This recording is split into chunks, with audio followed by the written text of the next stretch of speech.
দৃষ্টান্তভাবে গুলি করে হত্যা করেছিলেন।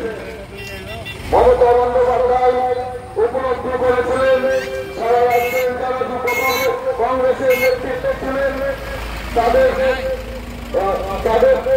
লক্ষ্যমাত্রা তিনি ফলো করেছিলেন। সোমেন মিত্রকে বলেছিলেন, সোমেন মিত্র কংগ্রেসের রাজ্যের যে দিন তখন সিপিআইএমের যারা নেতৃত্বে ছিল তাদের সঙ্গে গিটার করে একটা দালালি করতেন। একটা টাইমে আপনারা জানেন যে কংগ্রেস সিপিআইএমের লড়াই হতো এলাকায় এলাকায়, গ্রামে গ্রামে, সারা পশ্চিমবাংলার সেখানে ভোট হতো, কংগ্রেস এবং সিপিএমের লড়াই হতো। আপনারা দেখেছেন মমতা বন্দ্যোপাধ্যায় 1998 সালে তিনি উপলব্ধি করে এই তৃণমূল কংগ্রেসটা প্রতিষ্ঠা করেছিলেন। তাই আপনাদেরকে বলতে চাই, অনেক তথ্য আছে, আমি বেশি কিছু আপনাদের সামনে বলবো না।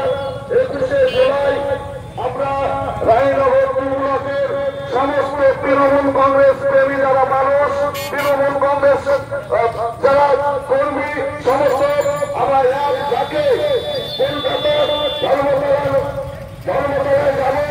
আজকের এই পথসভা থেকে আমরা শপথ নিব, এই আহ্বান আপনাদের সামনে আমি রাখছি।